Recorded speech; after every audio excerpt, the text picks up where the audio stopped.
Oke, yang terakhir di bulan ini review saham IPO ADCP ya. ADCP ini kabarnya sempat nggak laku ya, sempat nggak laku, IPO-nya tertunda, kemudian di IPO ulang ya. Di IPO ulang ADCP ini masa penawarannya sampai 7 Februari.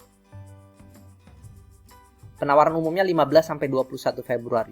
Artinya ini Februari pekan kedua sampai pekan ketiga ya. Jadi teman-teman masih bisa memutuskan pilih NTBK, enak atau dua-duanya. Kemudian nanti ikutan ADCP juga atau enggak, itu nanti keputusan teman-teman.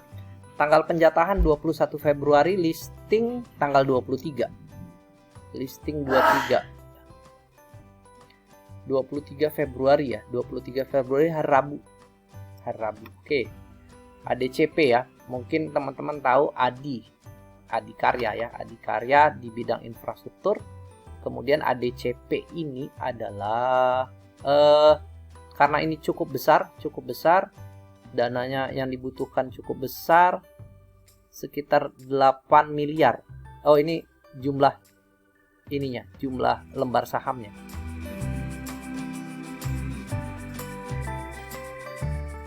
Agak banyak ya. Nilai penawaran umumnya 1 triliun sampai dengan 1,6 triliun, ditanggung konsorsium 5 sekuritas, ada Bahana, ada CIMB, ada Maybank, ada Mirai, ada Sukor. 1,06 triliun ADCP. Oke.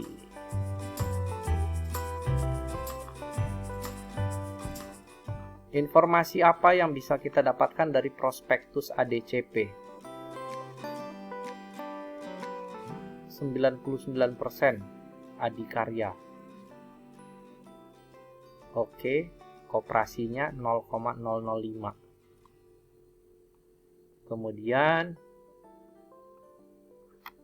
ini di sektor properti ya, ADCP. Mungkin teman-teman, ini ada beberapa ADCP komuter properti, ada beberapa proyek ya. Kalau di Sentul itu ada tuh, di Sentul ada proyeknya ADCP. Nah, jadi properti yang didukung atau diintegrasikan dengan komuter. Nah, itu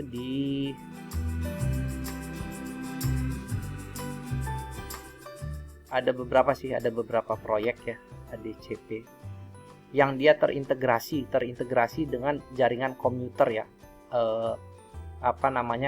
LRT atau MRT ya. Oke, terus kita lanjut. Bidangnya real estate ya, real estate. Jadi bukan jalan raya ya, bukan jalan raya atau misalnya jalan tol, tapi ke real estate, sektor properti, hotel berbintang, apartemen, dan lain sebagainya. Jadi proyek-proyek LRT City itu ada LRT City, Adi City, LRT City. Jadi teman-teman kalau di Sentul itu ada namanya LRT City. Di Cibubur juga ada. Nah, ini proyek-proyeknya ini by ADCP, Adi Komuter. Jadi sektornya sektor properti ya. Sektor properti sekarang belum sunrise, artinya belum naik sektor properti, tapi ini bisa jadikan investasi karena ini lagi diskon ya. Artinya sektor properti yang harganya 100 murah banget menurut saya. Kemudian kita lihat dimiliki oleh Adikarya 99%, yang dilempar ke masyarakat adalah 28%. Secara kepemilikan masyarakat juga tidak terlalu banyak, masih oke secara kepemilikan. Kemudian ini kepemilikan karyawan 1,96 ya, dilempar juga dari 70 sekian, 71 dilempar ke karyawan 1,96. Jadi sebagian besar dimiliki oleh Adikarya. Data keuangan penting dalam rupiah 5 miliar total aset, 5 triliun. Kemudian total liabilitasnya 3 triliun, ekuitasnya 2 triliun. Laba rugi, laba komprehensif tahun 2020 rugi, 2021 ini ya, ini Juni. 2020 Juni 2021 Juni, 2020 Agustus, 2021 Agustus. Mencatatkan laba positif ya, 42,6 miliar. Rasio per tahun berjalannya 2021 memang kepemilikan properti memang belum jalan, tapi masih diskon ya, masih diskon artinya masih murah, dan ya saatnya membeli sih. Saat properti itu jatuh, itulah saat-saat kita untuk membeli ya. Rasio keuangan lain-lain, total aset lancar, aset tidak lancar, ekuitas, laba kotor.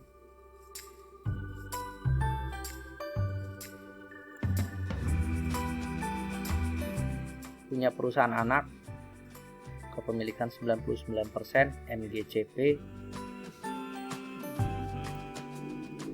Kebijakan dividen, nah ini penawarannya ya, sudah tadi. Labanya positif, kepemilikan saham 28%. Oh ini perolehan dana ya, perolehan dana digunakan untuk pengembangan proyek existing dan recurring 45%, 35% di DKI, 47% di Bogor, 11% di Tangerang, 6% Bekasi, dan 1% di Depok. Jadi memang mostly proyek-proyeknya di kawasan Jabodetabek, lingkar Jabodetabek ya. Kemudian 35% untuk akuisisi atau pengembangan lahan baru di 5 hektar lokasi di Pancoran. Menarik, artinya 45% untuk pengerjaan proyek, pengembangan usaha, 35% untuk pengembangan lahan baru ya, untuk proyek selanjutnya. Kemudian akuisisi lahan juga, 20% digunakan untuk pembayaran kembali buyback sebagian pokok obligasi seri A dengan rincian sebagai berikut. Oh, pembayaran sebagian pokok, artinya ada utang obligasi seri A ya. Bentuk fasilitas 491 miliar, saldo pinjaman 491. Oke, 20% untuk membayar obligasi ya. Obligasi jatuh tempo pada tanggal 27 Mei 2022. Oke, mungkin itu teman-teman yang bisa kami sampaikan dari prospektus ENAK, NTBK, dan ADI. Teman-teman bisa pilih yang saham di masyarakatnya tidak terlalu banyak, kemudian waran juga salah satu nilai plus, kemudian yang mencatatkan laba positif, dan juga teman-teman punya trading plan ya. Artinya saham-saham untuk IPO itu tidak bisa ditebak ke arahnya. Ada yang ARA, ada yang ARB berjilid-jilid, ada yang ARA berjilid-jilid, ada yang hari pertama ARA kemudian ARB, ada yang 2 kali ARA kemudian ARB. Nah, artinya teman-teman dalam memilih sudah ada gambaran prospektusnya, mana perusahaan favorit teman-teman yang kira-kira secara logis prospektus perusahaannya punya kinerja yang positif itu ya. Tapi Net TV walaupun minus juga dia naik ya, naik sampai 4 hari di hari ini ya. Mudah-mudahan teman-teman bisa bermanfaat. Sekian dari saya. Assalamualaikum warahmatullahi wabarakatuh.